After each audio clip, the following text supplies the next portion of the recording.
Okay, welcome to part two. In part two, we're going to, from our IV curves, find a value for beta, and then we're going to use that value of beta to calculate values for R1 and R2 to form the biasing network.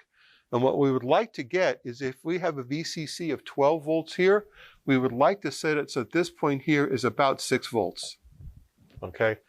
We've already determined with MOSFETs that when this voltage here sits in the middle of the range, it's able to move down and up as far as possible, and it's able to make the biggest wave. So the optimum DC Q point here is when the VCE is half of VCC. That's what we're shooting for. So we can do a little bit of math here. Let's start with beta. When we look at our curve, we're going to see we have an IB of about 30 microamps at about 5.2 milliamps for IC. And then we're going to look, beta is going to be equal IC divided by IB of 30 microamps. And we're going to get about 175. So what that means is that for every milliamp you inject into the base of this transistor, it's going to accept 175 milliamps down this way. It has a current gain or amplification, a factor of 175. This is a nice amplifying transistor. And this is true for transistors in general. BJTs generally give you much more amplification than you get with MOSFETs. So knowing that this is going to be about a beta of 175, we can do a little bit of math on this circuit. So for example, if we know that VCC is 12 and VC is 6, then the current I sub C is equal to this minus this over R. 12 minus 6 over 10K equals 0.6 milliamps. So we're expecting to get an IC down here of around 0.6 milliamps. The next thing is if we know IC is 0.6 milliamps, then IB is equal to 6 milliamps divided by beta. 6 milliamps divided by 175 is around 40 microamps. Oh, about 30 microamps. No, less than that, less than that. I have to whip out my calculator to do this. 6 milliamps divided by 175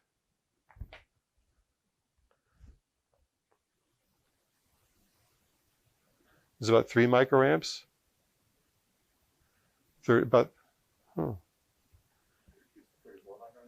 Okay.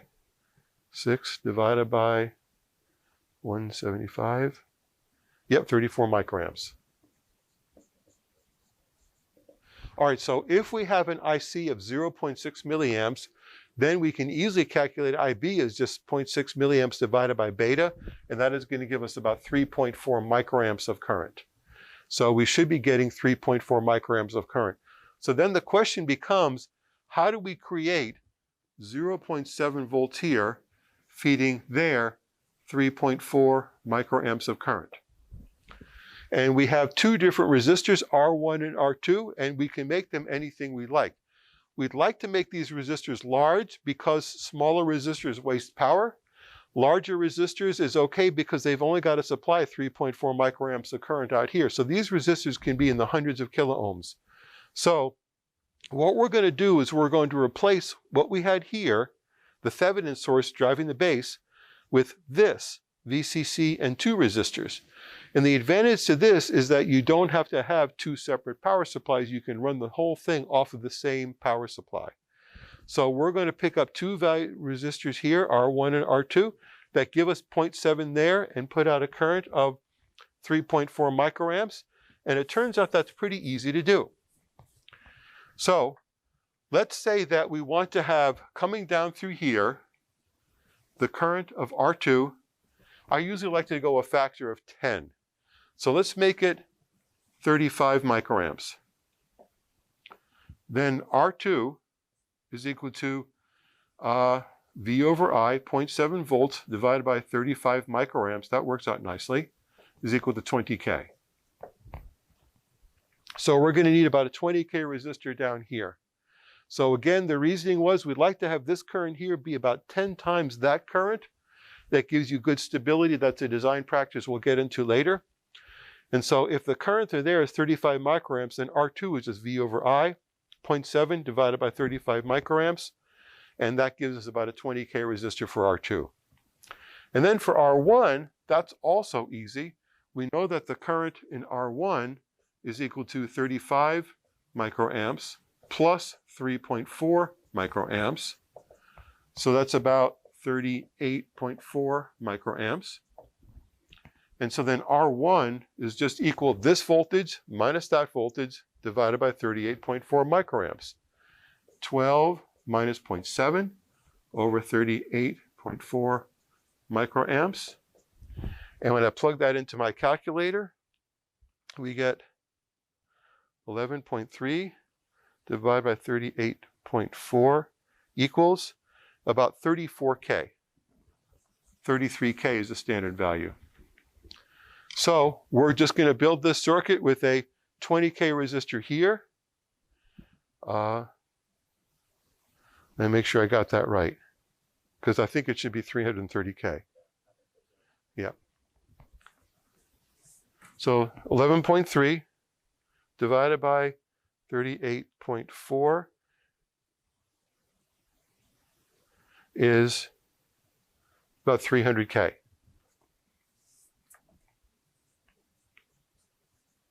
So, and 300K happens to be a standard value, and so we can get a resistor that's 300K. Orange, black, yellow. Orange, black, yellow. And 20K is red, black, orange. So what we're going to do in part 2 is just build this circuit using 300K here, 20K there, and see if we get 6 volts coming out here. If we did our homework, if we did it correct, this is going to be around 6 volts, and this is going to be around 0.7. If this is 6, everything else is correct. So that's what we're doing in part 2 of the experiment. Okay. So I'd like to take 1 point off of this curve where it starts to level off at around 1 volt or so. And we're going to use that to estimate our beta. So at 1 volt VCE, we have 7.5 milliamps of collector current, 30 microamps of base current. So we can do a quick calculation. Beta is equal to 7.4 milliamps divided by 30 microamps. And we'll do a quick calculation on that.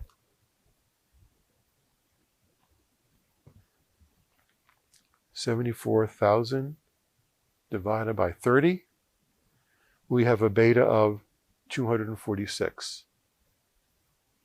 Oops, 7,400 divided by 30, 247. So we have an estimated beta of about 247. And we can use that to calculate R1 and R2. Okay. So R2, we can keep the same value, but we're probably going to have to adjust R1. Okay, so R1, if we have coming down here 30 microamps. Oh no, listen, we're doing this with a 1K now. So we have an IC of 6 milliamps, then an IB of 6 milliamps divided by a 246. Okay, 6,000 divided by 246.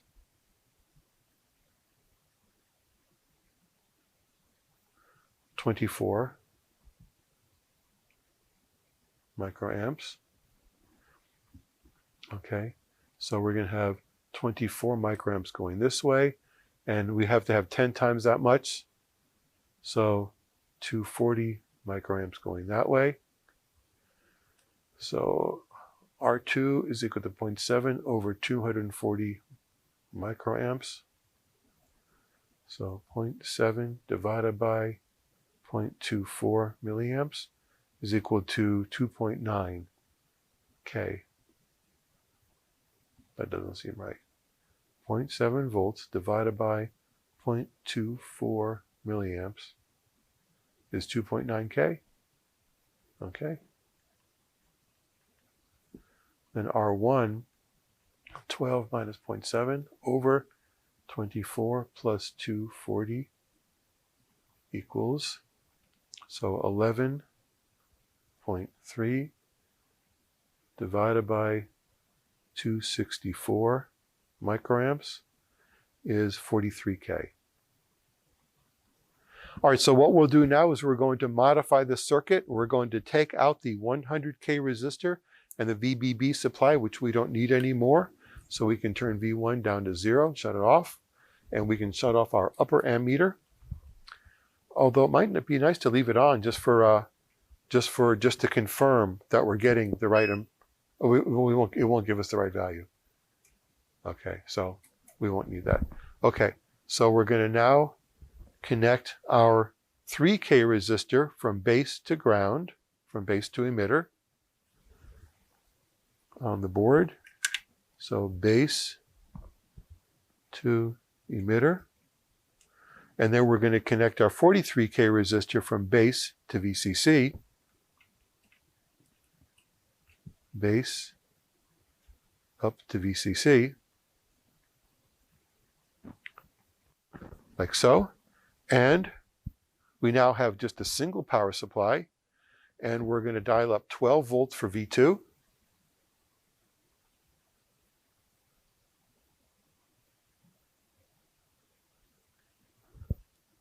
Okay, and here's our VCE, and what we're hoping here is to get is about 6.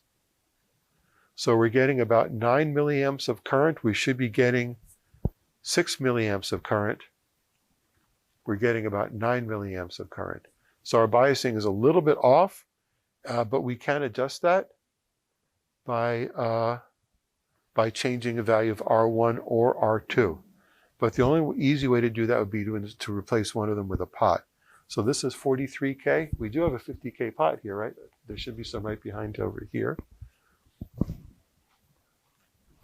So let's see if we can get a little bit more accurate with the potentiometer in place of the 43K resistor. This is a 50K resistor, and we should be able to get a little bit less current by going a little bit higher on this current. So I'm going to center the pot first so we don't short out our transistor, and then unplug R1, and we're going to replace the potentiometer in the place of R1. And it looks like we have driven our transistor into saturation. So let's tweak the pot to bring it out. And let's see if we can get 6 volts here.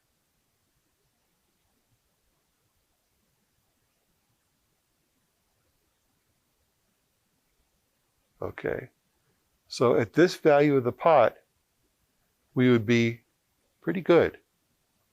5.8.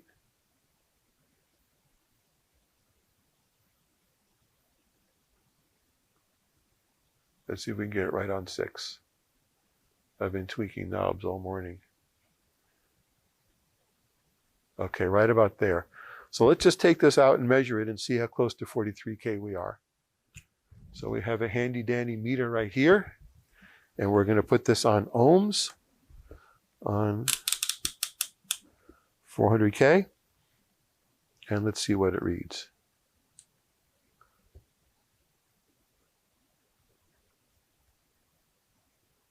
It reads around 46.1K, and we had a 43K. So we weren't that far off in terms of resistance, but this shows you how much sensitivity, how much amplification it has, that from 43K to 46K gives you 3 volts of VCE.